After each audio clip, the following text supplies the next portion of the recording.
Have you ever paused in the quiet hum of your life, surrounded by everything you've worked for, and felt a profound, unsettling silence? Have you looked at the accolades on your wall, the numbers in your bank account, the reflection in the mirror of a life that checks all the boxes, and yet felt a deep, inner void that nothing seems to fill?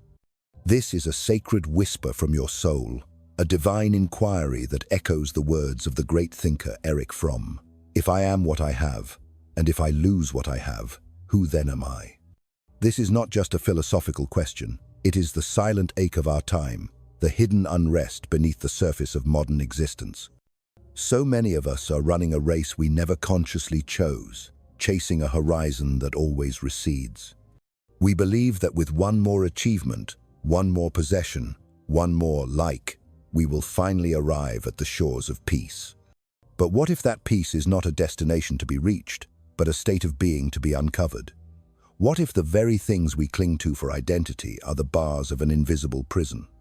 If this message resonates with the depths of your being, know that you are not alone. This is a sign of your awakening. Let us journey together into this profound truth. And if you feel the vibration of this message, show your alignment by liking this video, subscribing to our channel, and sharing in the comments how this spiritual dissonance has shown up in your life. Your story is a beacon for others. Let us stop for a moment. Still your mind and observe the architecture of the life you have so carefully constructed. I want you to truly feel into every corner of your existence. Think about the energy, the sacrifice, the years you have poured into achieving what you have. Perhaps you hold a prestigious job, a title that commands respect and opens doors. Maybe you possess a respectable degree, a testament to your intellect and dedication, a key that was supposed to unlock a future of certainty. Perhaps you live in a comfortable apartment, your sanctuary filled with objects that are meant to bring you joy, or drive a car that signals your success to the world. You may have built a life that, to many on the outside, would be a source of profound envy, a picture of modern perfection. Or perhaps you are still on this relentless climb, still chasing these symbols of arrival, convinced in the deepest part of your being that when you finally grasp them, when you finally have them all, then and only then will a divine sense of peace wash over you. You believe that then, the restlessness will cease, the quiet anxiety will finally be silenced, and you will feel whole. But I ask you to be radically honest with yourself, in the sacred space of your own heart. When the day is done, when the noise of the world fades, and you lay your head on your pillow, tell the truth. Is that profound peace you so deeply desire truly there? When you are alone with your thoughts, do you feel a sense of serene completion, or is there a subtle, persistent hum of restlessness? Do you feel an emptiness that no new purchase, no promotion, no amount of praise can ever seem to fill? Is there a hidden anxiety, a shadow of fear that you try to disguise with more work, more goals, more achievements, more distractions? You keep moving, keep accumulating, keep striving, because you believe that is the cure. You run faster and faster, hoping to outrun the void that seems to be chasing you. But the void is not behind you. It is within you, created by the very race you are running. This is because you were taught a great and powerful illusion. You were conditioned to believe that your happiness, your worth, your very essence comes from what you possess, from what you achieve, from what you appear to be to the outside world. This is the great lie, the spiritual poison that sustains the machine of modern life. It is a way of life built on a foundation of sand, and the philosopher Erich Fromm exposed this fragile architecture like no one else before or since. He had the divine clarity to see what few have the courage to admit, that we are living in a constant, undeclared state of inner war. This war is not fought on a battlefield of nations, but within the sacred landscape of your own soul. It is a war created and perpetuated by a culture that is pathologically obsessed with having. It's a relentless drive for accumulation, for control, for appearance. From the moment we enter this world, we are subtly programmed. The system begins to shape our perception of value, our understanding of self. As a child, you learned that good grades on a report card would bring a smile to your parents' faces, that they would bring approval and praise. You learned that the newest toy, the shiniest object, would guarantee affection and momentarily fill the sting of loneliness. You learned that wearing the right clothes, having the right things, generated social acceptance and helped you fit in. This logic, this operating system of having, is installed in our formative years, almost without us realizing it. Over the years, this initial programming doesn't fade, it deepens, becoming the unconscious bedrock of our entire existence. Society reinforces the message at every turn. Want to be someone, want to be valued, then you must have a good job, you must have an impressive car, you must have a desirable body, you must have a successful life. Everything, from our education to our careers to our relationships, begins to revolve around this single powerful verb, to have. And so, bit by bit, a tragic spiritual transaction occurs. All of this, the job, the car, the social status, the number of followers, the material goods, all of it becomes a prosthetic extension of our identity. We are no longer who we are, in our pure divine essence. We become what we have. Our sense of self is no longer rooted in the unshakable ground of our being, but is instead precariously balanced on a pyramid of external things. And here lies the hidden trap, the source of the ever-present anxiety. The more we have, the more we have to lose. The more our identity is fused with our possessions and achievements, the more fear we feel of it all being taken away. We become more insecure, more fragile, because our foundation is outside of ourselves. We become utterly dependent on external validation for our sense of worth. This is why you can look at someone who is seemingly successful, a person with money, fame, and status, and still see in their eyes a silent sadness, a profound emptiness that no material achievement can ever erase. Because while you are living in the mode of having, it doesn't matter how much you accumulate. That deep soul-level peace you are searching for never arrives. It can't. As Fromm so brilliantly stated, as long as you live to possess, to control, and to appear, you will be at war with yourself. This inner war is insidious and manifests in countless ways. It shows up in the constant, gnawing anxiety that something is not right, that you are not doing enough, that you are not enough. It manifests in the endless, exhausting comparison with others, a scroll through social media that leaves you feeling depleted and lacking, rather than inspired and connected. It reveals itself in the deep-seated fear of being forgotten, of becoming irrelevant in a world that only values what is new and shiny. It is the persistent, nagging feeling that something is always missing, that the next purchase or the next goal will finally be the thing that completes you. But perhaps the most dangerous and tragic aspect of all is that most people don't even realize they are trapped in this cycle. They believe this is simply what life is. They accept the anxiety and the emptiness as normal because the culture we live in constantly reinforces the illusion. We are bombarded, day in and day out, with thousands of messages that all scream the same thing. Buy more, achieve more, show more. The advertisements, the media, the societal structures, all conspire to keep us on this hamster wheel of acquisition, as if happiness were a commodity to be purchased from a shelf, as if peace were a performance goal to be met. But it's not. And the sooner you understand this divine truth, the sooner you can escape this invisible prison of the soul. In this journey we are taking together, we will explore this trap in its full depth. We will unmask the mode of having.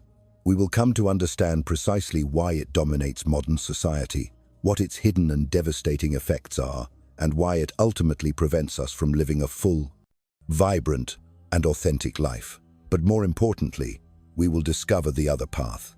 The path of being. This is a path that does not depend on what you possess, but on the infinite, eternal value of who you truly are. So, get ready. This will not be a comfortable exploration. It will confront you. It will shake certainties that you may not even know you carry. But if you have the courage to follow through to the end, you can take the first, most crucial step to free yourself from this inner war. Because believe me, and believe the wisdom of your own soul's yearning, you will never find true peace until you learn this. The hidden price of living in the having mode is far greater than we are led to believe. It's a spiritual tax levied on our very essence, and it manifests in three core areas: anxiety, emptiness, and alienation. At first glance, living to conquer, to accumulate, and to control may even seem like a legitimate strategy for navigating the world. After all, who doesn't want financial security? Who doesn't seek recognition for their efforts or the comforts of a well-appointed life? These desires are natural, but what almost no one realizes, and what Erich Fromm made so devastatingly clear in his work, is that the psychological price for building one's entire identity on this foundation is much, much higher than one might think. The mode of having doesn't just encourage a race for more, it actively fuels a constant, low-grade state of anxiety. Your identity, now entangled with your possessions, becomes inherently fragile. Any threat to those possessions, a stock market crash, a job loss, even a scratch on your new car, becomes a direct threat to your very identity. This is why so many live in a state of perpetual fear. The fear of losing, the need to constantly maintain and protect what they have, the incessant, draining comparison with others who seem to have more. This creates an invisible prison that consumes your energy, your time, and your mental health. Erich Fromm was straightforward in his diagnosis. The mode of having is a pathology of modern culture. It generates an endless cycle of dissatisfaction, because the more someone accumulates, the more they realize it is not enough.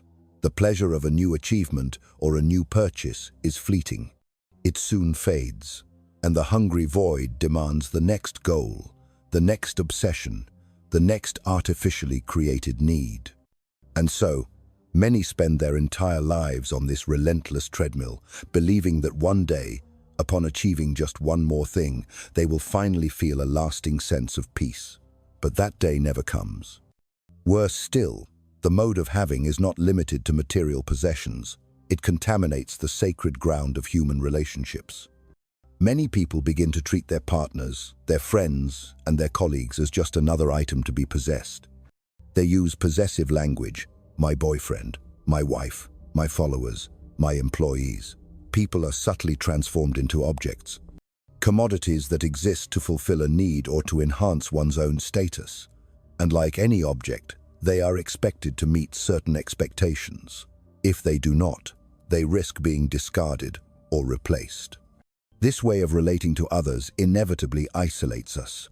It creates a culture of superficiality, distrust, and profound alienation. Because when everything and everyone becomes a commodity to be acquired and managed, true, authentic human connection disappears. Deep down, human beings are wired for something more. We have a soul-level yearning for meaning, for belonging, and for authentic love. But the mode of having makes that impossible. As Fromm said, the illusion of possessing suffocates the capacity to be. And so the trap is set. A lifetime dedicated to possessing, controlling, and appearing, and what remains at the end of it all? Emptiness, restlessness, anguish.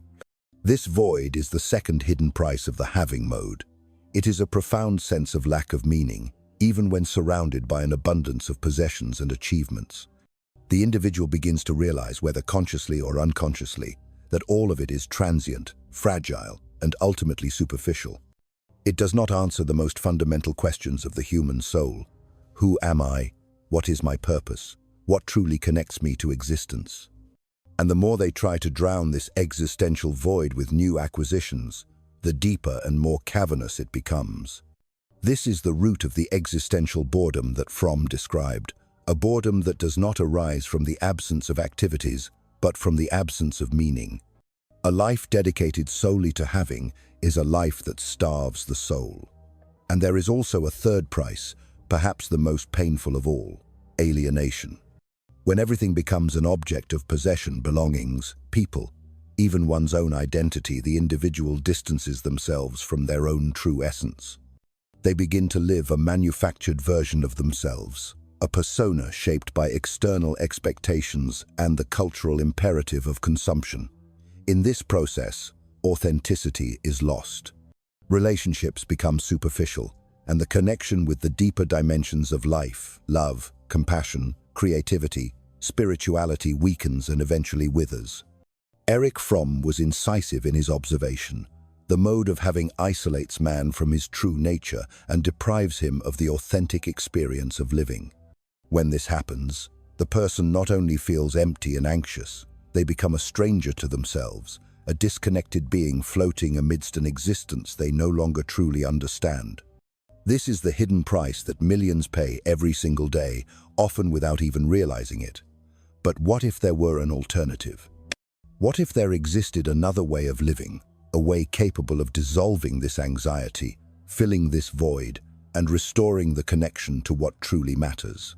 Yes, there is an alternative, a path of liberation. But it is a path that requires a radical break from everything that has been conditioned into us throughout our lives. It is not about a simple technique or a magic formula. It is about a radical, conscious change in our state of being, a shift in our core frequency.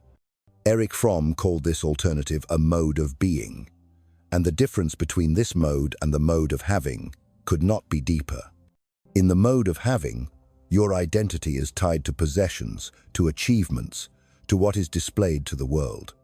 It is an existence based on the exterior, on what can be accumulated, measured, and shown. In the mode of being, on the other hand, the experience of life occurs through authentic encounters with the present, with others, and with one's own inner essence. In being, one does not seek to possess love, one seeks to live it. One does not try to control life. One allows it to flow and be lived with presence and authenticity. One does not measure one's worth by comparisons. One recognizes the intrinsic, divine value of one's being, simply for existing. Fromm emphasized that the mode of being manifests in authentic activities, in creativity, in genuine presence, in the capacity to love unconditionally. It is a state in which the individual feels deeply connected, not only with their own emotions and thoughts, but with life as a whole. In this mode of existence, anxiety loses its power because there is nothing external to defend. There is no fragile status to maintain. There are no masks to uphold. Instead of fighting against the impermanence of things, the person in the mode of being gracefully aligns with it. They understand that everything flows, everything changes, everything renews. And with that understanding, a profound peace arises, a peace that does not depend on external circumstances. Now, this choice is not easy. It requires courage. It requires presence. It requires a daily, moment-to-moment commitment to self-knowledge. And it is precisely for this reason that so few can successfully make this transition. Because the change is not just external, it is deeply internal. It requires a letting go of old, deeply ingrained beliefs. It requires courage to release the ego and the powerful attachment to possessions and status. And this letting go generates a profound, primal fear. It is the fear of losing the very identity that has been so carefully built over the years. It is the fear of being seen as someone who no longer fits the world's standards of success. It is the fear of discovering who one truly is, without the protective masks of having. This fear is, in fact, the main obstacle that prevents millions of people from making this life-altering choice. But why is this fear so powerful? And why is it so difficult for most to abandon the mode of having and fully embrace the mode of being? This is what we must understand next. Get ready. Because understanding these barriers is absolutely essential for anyone who truly wishes to transform their life. The journey from having to being does not happen by chance. It is not something that simply occurs over time, nor is it a transformation that comes from the outside. It is a conscious choice. A choice that requires awareness, intention, and above all, constant, dedicated action. But where does one even begin? How can someone navigate such a radically different path in a world that relentlessly glorifies accumulation and appearance? The first and most foundational step is cultivating self-awareness.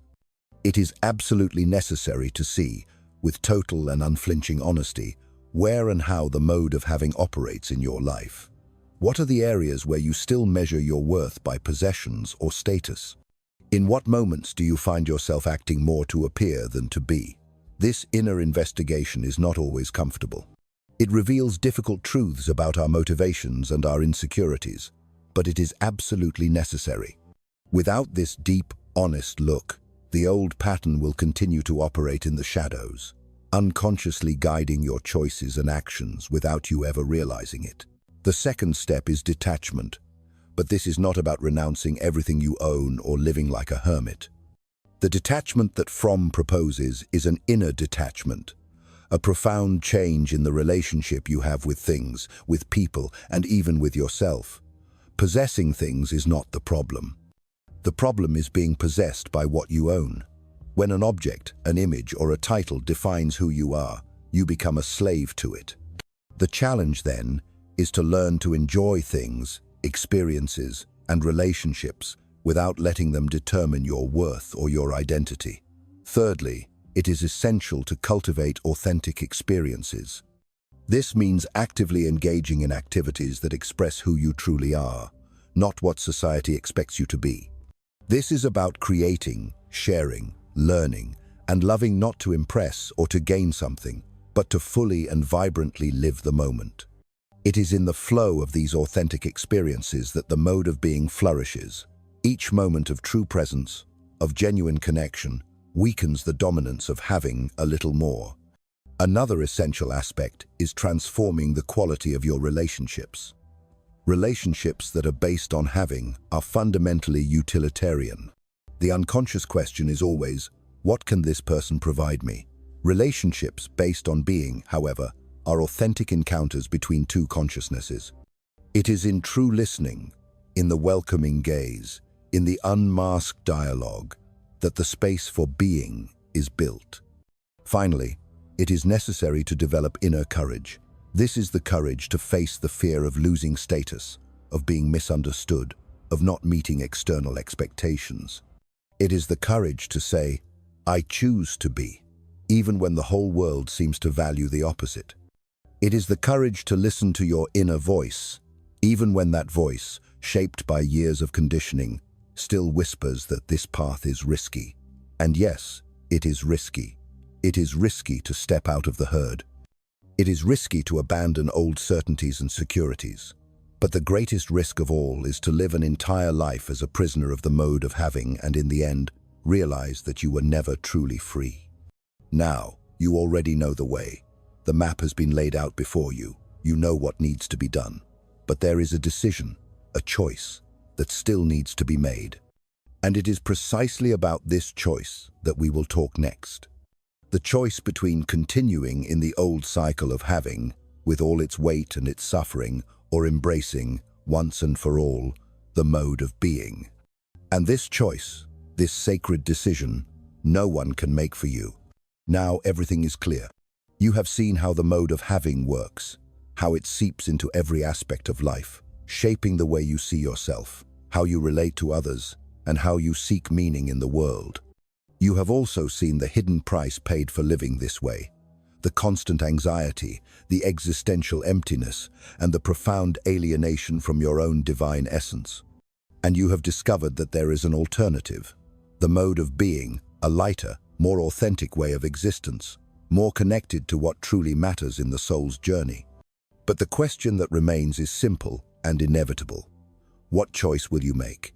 Will you continue in the old cycle, accumulating, competing, pretending, hoping that one day, by some external miracle, peace will finally arrive? Or will you start, right here and now, to cultivate a new way of living?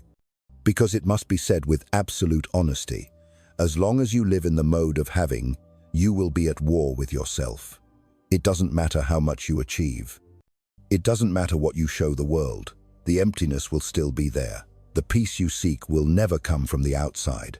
But when you choose to be, something fundamental changes.